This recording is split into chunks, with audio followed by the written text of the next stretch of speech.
Mrs. Martin, Colonel Sandusky, distinguished guests, graduates, family members. Good morning, everyone. Thank you for the great introduction, and it is indeed an honor to be here to share this celebration with you on this beautiful Monterey morning. You know, as I look out over at the language graduates this morning, I'm reminded that, as they said in the Spider-Man movie, with great power comes great responsibility.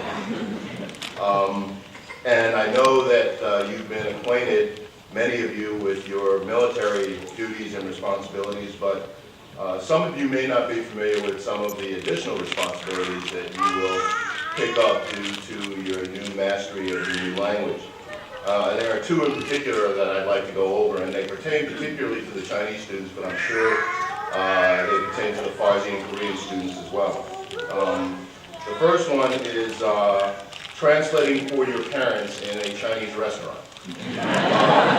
This was a particular favorite of my mother's, who, after my first year of Chinese at West Point, insisted on dragging me to every Chinese restaurant in Brooklyn to complain about the food. I think I ended up relaying complaints that she had been holding back since 1952. So please prepare yourselves for that, and I'm sure the Farsi students and the Korean students will have similar responsibilities from their parents. The second one is going back to your hometown and telling your friends what the Chinese character tattoo on their back really means. And this is a particularly pleasurable duty. Dude, that does not mean peaceful ninja. So I just wanted to acquaint you with two of the more pleasant duties and responsibilities that you'll have as a result of your new language capability. It was over 20 years ago that I attended my own graduation from DLI, and I still consider graduating from this fine institution to be one of the most significant accomplishments of my military career. Now, all the military and civilian courses that you'll take in your life are challenging in their own way. That said, in many courses, as you well know, you can do some of the assignments or skim some of the readings, and you can kind of figure out the gist of what you're going to discuss in class that day. In others, you can pretty much skip the readings and just ask the instructor probing questions like, what makes you say this? Or, sir, isn't there an alternative point of view? Neither of which requires you to have done any of the homework at all. You can't do that at DLI. When you come to class at DLI, you either know the vocabulary, the readings, and the grammar for the day, or you don't. You can't fake DLI, and that makes DLA hard. Very, very hard. All the more reason that you should be very proud of your accomplishments here today. As you work to study and learn your language, many of you had the support of family, friends, shipmates, bunkmates, your chain of command. And so graduates, I'd like you right now, before I go further with anything, I'd like you to give a hand to all the family members and all the people that supported you during your studies. Why don't you give them a hand?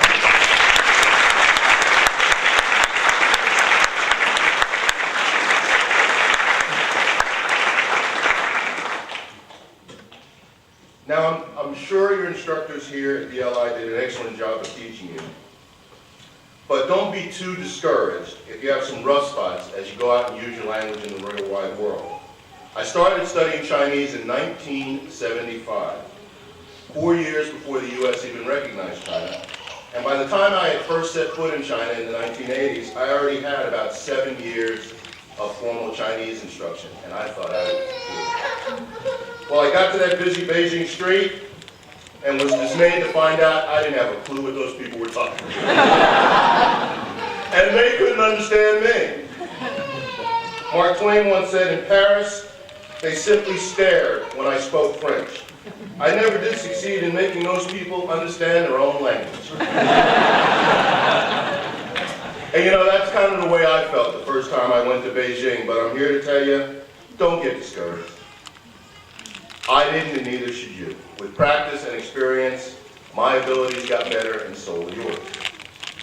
I was in Dakar, Senegal this past August, and during a ferry ride from the capital of Dakar to the old slave traders' fort on Goree Island, I sat next to a woman, a simple fruit seller, who spoke 4 languages fluently. She spoke her own native regional dialect, her husband's native regional dialect, French, and finally English. I watched in awe as she moved between these languages with little to no effort. This is unfortunately not always the case in our own country. According to the latest statistics I could find, slightly more than 26% of adult Americans speak a language other than English well enough to hold a conversation. When you consider the important influence that globalization has on our everyday lives, that's really not that many people. All too often, we as Americans have been comfortable to merely take advantage of the global popularity of English. We have benefited from the curiosity and efforts of others around the world while showing not enough curiosity and effort of our own. For you graduates, being among that 25% of bilingual Americans means that you have joined a very exclusive group of people. The price of membership in this club is your continuing efforts to improve your language skill while encouraging others to learn a foreign language. And I challenge you to do both. There's been a great deal of discussion in the last few years about the increasing importance of information technology and cyber capabilities in our national security. Indeed, the establishment of the United States Cyber Command is an indication of the importance of both developing and defending what we've come to call the Global Information Grid, or the GIG. But make no mistake that despite its importance, cyber capabilities will never replace the central role of simple human communication. Your mastery of another language is giving you the ability to communicate ideas and concepts, to infer and deduce human intentions and motivations, to discover critical information, translate culture, and most importantly, clarify misperceptions and misunderstandings. Equally important, it has granted you the knowledge to convey emotion and sincerity, to communicate commitment and support, and to make people cry and laugh.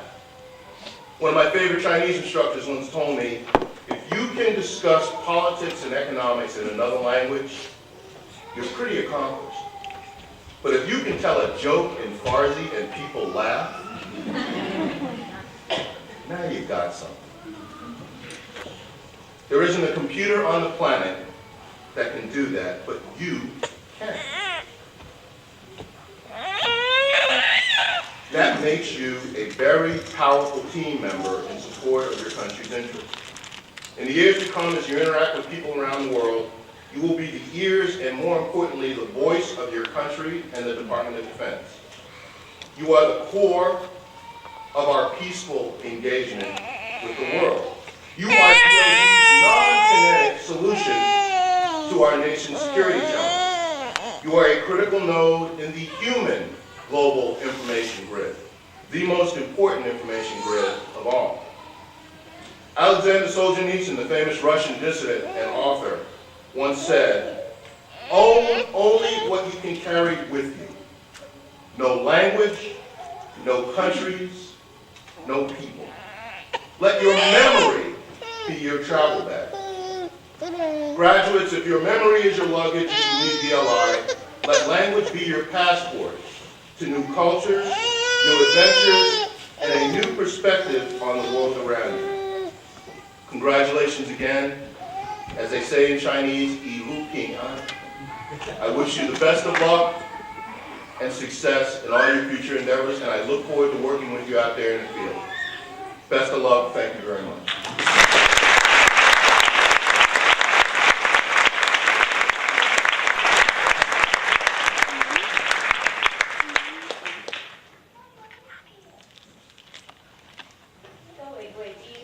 各位亲朋好友，你们好。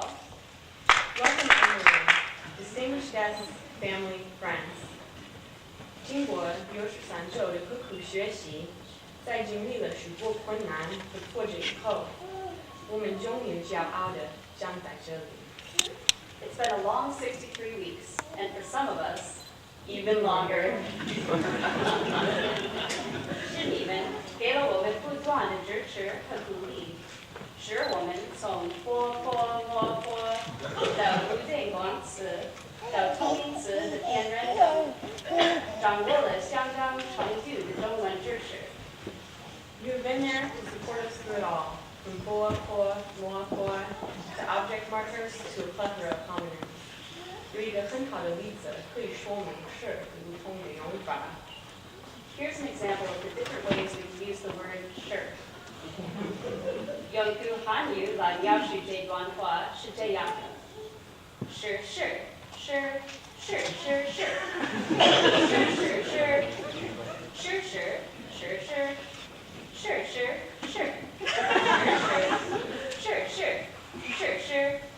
是是是是是。The poet named Sure lives in a room made of stone. He loves lions and swears he could eat 10 of them. Sure goes to the market often to see the lions. At 10 o'clock, it happens that the lions come to market. 当时，刚刚依靠亲朋好友的支持。我们是不可能顺利完成这个艰难的中文课程的。如果没有老师们的辛勤耕耘，今天我们是不可能站在这里的。But your support alone could not get us through this rigorous course. Were it not for the valiant efforts of our teachers, we would not be standing here today. 在努力弥补中美之间的隔阂的同时，我们教水小组的各位老师不断创新找出最有效的方法来授课。While bridging the cultural gaps of Chinese to American and civilian to military, the teaching teams work hard to find inventive new ways of communicating the lessons. 是老师们的艰难不拔，是对中国语言和中国文化。对于我们来说，之间从陌生而难以掌握，因为熟悉而得心应手。Due to the unceasing determination of our teachers, Chinese language and culture slowly changed from something totally foreign and difficult into something familiar and graspable. 我们就要告别蒙特雷这个美丽的城市，离开国防语言学院的军民工作人员。就要和老师们和同学们道别，我们每个人都感到依依不舍。可是，我们感到更激动的是，明天我们即将奔赴前程似锦的新的工作岗位。我想，13亿人是不会错的，你说呢？ And while we are sad to leave behind the beautiful city of Monterey, the Presidio's hardworking military and civilian staff, our teachers, and each other, we are even more excited to begin our extremely promising careers. I mean, 1.3 billion people can't be wrong, can they? 谢谢大家。Thank you.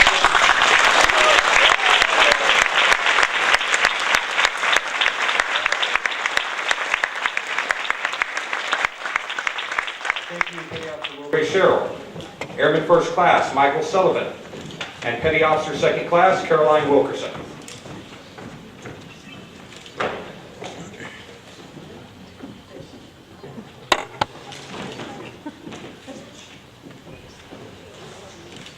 To all who read these presents greetings. Whereas, Airman First Class Rebecca Catterick, Specialist Philip Martin, Staff Sergeant David McNair, Seaman Anna Orndorff, Staff Sergeant Felisa Robles, Airman First Class Desiree Sherrill, Airman First Class Michael Sullivan, and Petty Officer Second Class Caroline Wilkerson have completed the studies and requirements for the degree of Associate of Arts in Foreign Language. Upon recommendation of the faculty and under authorization granted by the Congress of the United States of America, the seal of the Institute and our signature have been affixed to this degree given at the Presidio Monterey, California on this first day of October 2009, signed Sue Ann Sandusky, Commandant, and Dr. Donald Fisher, Provost. Before we hand out these diplomas, I first, of course, want to congratulate everybody. I want to make sure all the folks in the audience heard that this is a degree authorized by the United States Congress. This is a unique degree. It's the only degree in the federal government that is recognizing language and area studies expertise at the Associate of Arts level. To get this degree, you complete the course successfully, you earn 45 credit hours in area studies and foreign language, including 15 credit hours of upper division credit. And then you have to go the extra mile and get English, history, math, science, and a computer course, 5 additional credit, 5 additional courses, 15 additional credits. So that you can do by going to the education center, taking the CLEP test or the Dante's test, or transferring in credits, having your transcripts evaluated from another accredited institution. So it's a great opportunity. These folks have gone above and beyond in their course. We congratulate you all, and let me proudly present these degrees to you.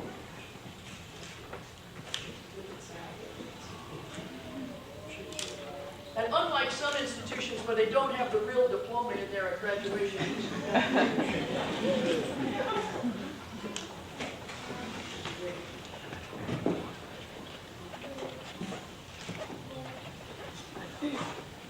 so all you classmates who aren't up here, will take advantage of the fact that you can do this too.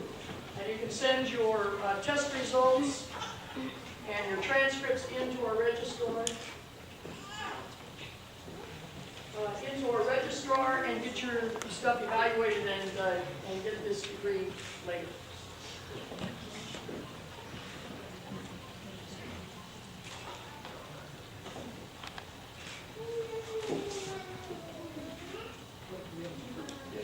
All right, we have a twofer here.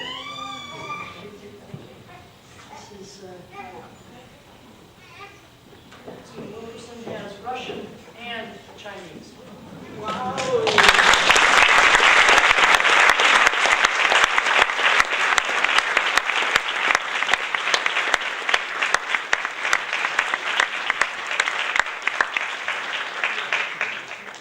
Thank you, ma'am.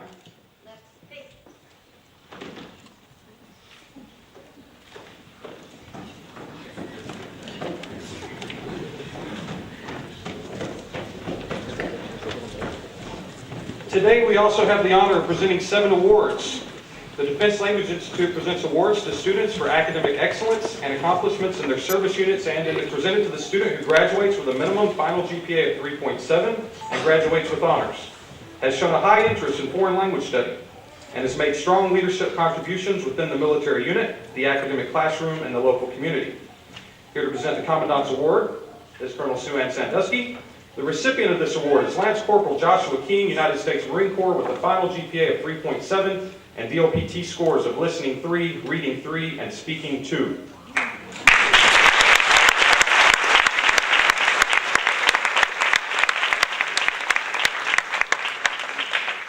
Let me just say a few words here about Lance Corporal King. You already heard his outstanding speaking ability, and what great speeches we had today.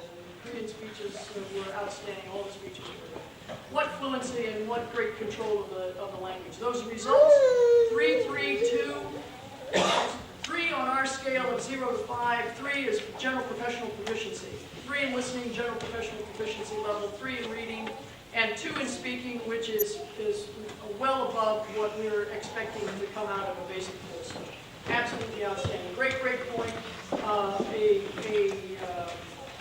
A committed student who demonstrated academic excellence throughout the entire course, peer tutor for his colleagues, immersed himself in Korean culture, which included attending a Korean language, Korean community Presbyterian church here,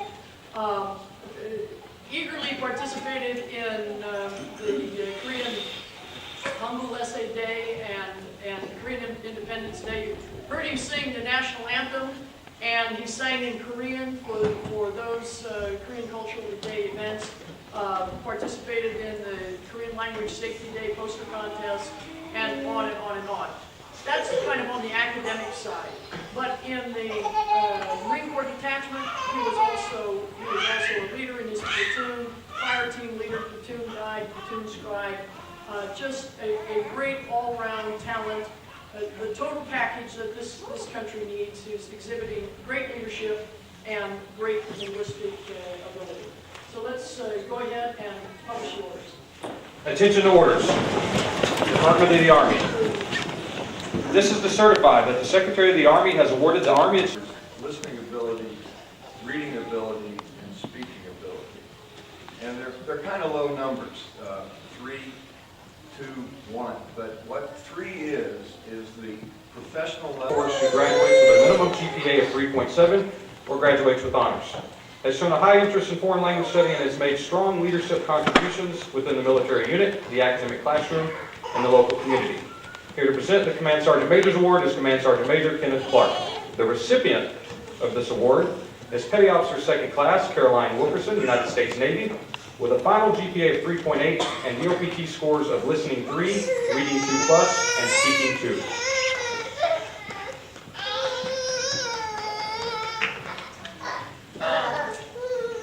As we've seen with Petty Officer Wilkerson already, she's been up here more than anyone, I think, at this point in the event so far. And you've heard what she had a 3.8 grade point average, 3, 2+2 DLPT, is that right? And that's just the start of it. That's the academic side of the house. She was a section leader in her classroom, which means she's the go-between between my military language instructors and the units, which is a critical role that kids play to make sure that the balance works between the military side of the house and the schoolhouse. And then she oversees and helps each of the individuals in her class to make sure that they're doing all as well. She had 54 plus or minus hours of tutoring. Does that sound about right? Which is an awful lot on top of her own requirements. She also participated, we did many external events within the course. She participated in Language Day in May, as well as the Asian Winter Program, both years you were here, right, 2007 and 2008. She also was, over in her detachment, a division leader, assistant lead petty officer. So responsible for about 50-ish, more or less, Navy personnel for their PT and all the things that go along with them administratively. A 100% pass rate on the physical fitness test, does that sound right?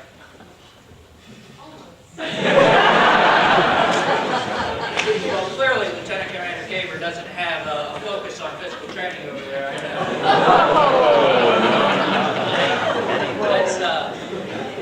That's great because Commander Caver I see working out every single day. He pushes me every day to make sure I'm out there, so that's a great thing, and I know that the Navy is very proud of that. So, as usual, we get a lot of Navy award winners up here, and the Navy takes this very seriously, and it is always an honor and to recognize an individual from the Navy. So,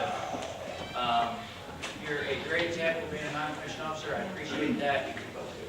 Thank you.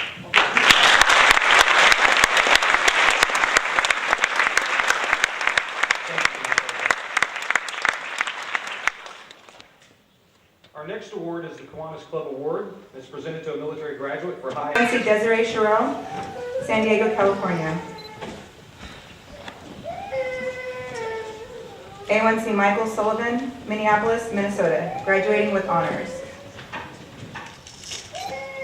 Petty Officer 2nd Class, Caroline Wilkerson, Oak Park, Illinois, graduating with honors.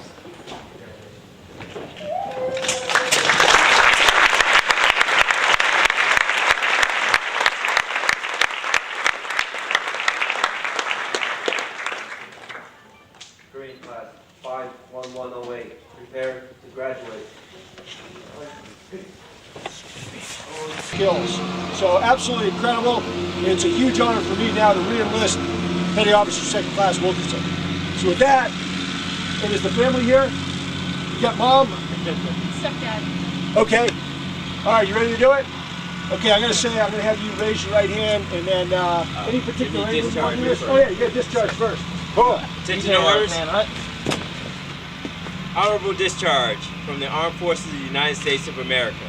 This is certified that CTI-2 Carolyn J. Wilkerson was honorably discharged from the United States Navy on the 30th day of September 2009. This certificate is awarded as a testimonial of honest and faithful service. Signed, L.W. Caver, Lieutenant Commander, CIDD, Monterey, Officer in Charge. Congratulations. And now, the General's going to bring Officer Wilkerson right back into the Navy. All right. And this is really kind of like a family event. It's great to have your mom here and the family. The military really is a big family. We really are one family, Army, Navy, Air Force, Marine Corps, and then we all have family members in the military. I got a son here who's in the military, I got another one stationed over in Germany, and we really are all a part of the great U.S. military family. So with that, all right, which way do you want to face? How about you turn and face me, and then we can get that great backdrop right there. Okay, raise your right hand and repeat after me. I state your full name. I, Caroline Jean Wilkerson, Do solemnly swear do solemnly swear that I will support and defend that I will support and defend the Constitution of the United States the Constitution of the United States against all enemies, against all enemies, foreign and domestic, foreign and domestic, that I will bear true faith that I will bear true faith and allegiance to the same, and allegiance to the same, and that I will obey the orders and that I will obey the orders of the President of the United States of the President of the United States and the orders of the officers and the orders of the officers appointed over me, appointed over me, according to regulations according to regulations and the Uniform Code and the Uniform of Code Military Justice. of Military Justice. So help me God. So help me God. Hoorah! Hoorah. All right, let's give a big round of applause. Great job. Suitable photograph for you. All right. With Petty Officer Wilkerson. Okay. Outstanding.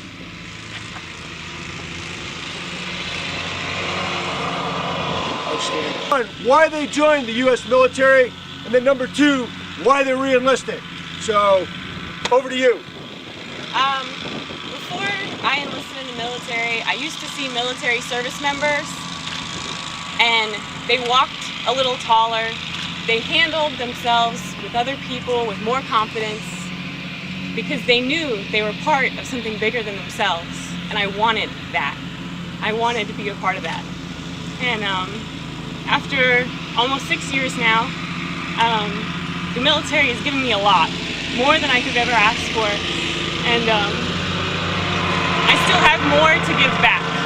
So I'm re-enlisting so that I can pay back what I owe the Navy. Or try, anyway.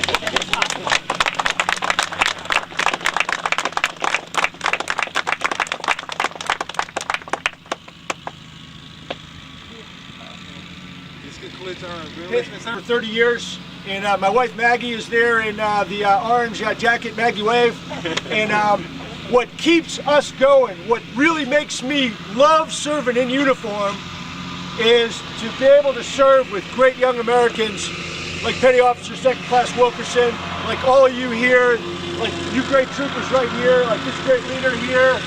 That's what keeps me going, to be able to have the privilege and the honor to serve with all you great Americans, doing something that's important, that's hard, that has real purpose and meaning in life. So this is an unbelievable honor for me. Caroline, you have an incredible future. I mean, you're like what right looks like. Man, you can be anything, do anything, and make a huge difference for the rest of your life. So anyway, thanks a million. Congratulations again. All right. All right.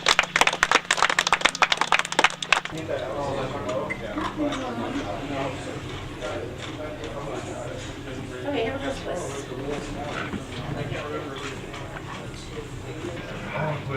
What's over there on the bench? We also don't have.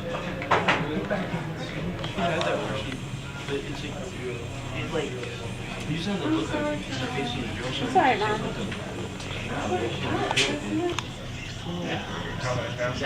I think it's 2,000. 7. You can drink a gallon. You can drink a gallon a day. Yeah, that's good. Just to keep it down. Like the stuff starts to get long and you'll miss like one spot. I did it how I worked and went to school and got the kids well. That's still cute. Okay, here we go. Up.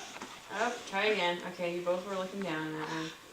Constance, look at your mom. Constance. Look at your mom. Woo. She just looked down. 1, 2, 3. Cheese! Nope. Cheese. Wow. Constance. Pictures. That's cute. Okay. But she's kind of looking down, but... Right. Constance. Bugaboo. Bugaboo. It was kind of cute with her on your... Okay. Constance, look at Mom. Over here. Oh, and you're making a weird face because you're making a noise. Okay. Not really well.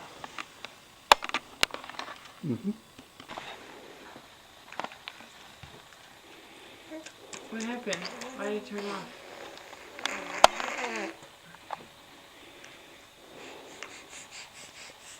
Why isn't it on picture? It's turned off. Not back on. Somehow you press that button.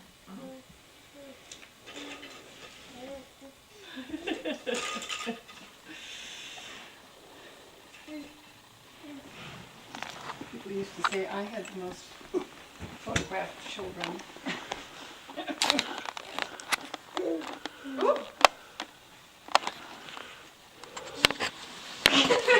You're too close. One thing I used to do with you, and you may want to look into when you get to Hawaii, is Sears about every 6 months would have a special for like $15, professional portraits. And you didn't have to have an appointment. So it was really nice. So I'd wait until a day when you were in a good mood.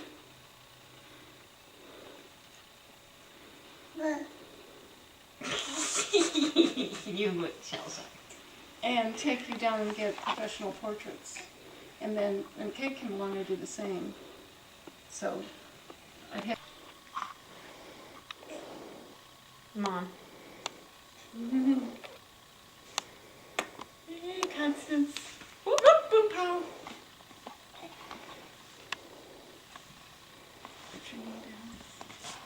And she likes to climb up it. I'll get the ball.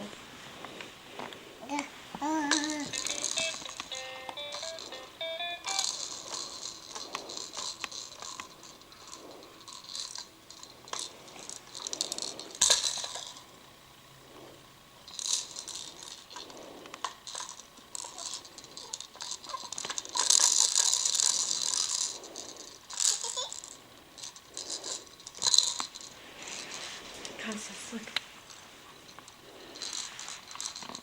Take that.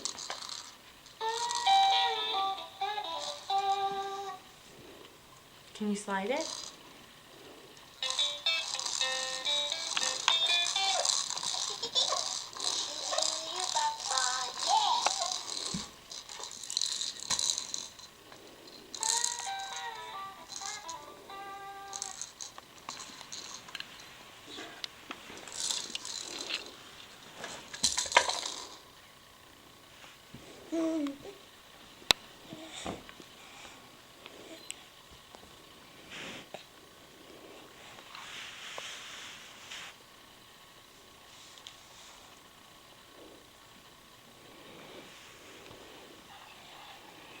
Do you want up? You want up? I do. I do, she says. I do. I do.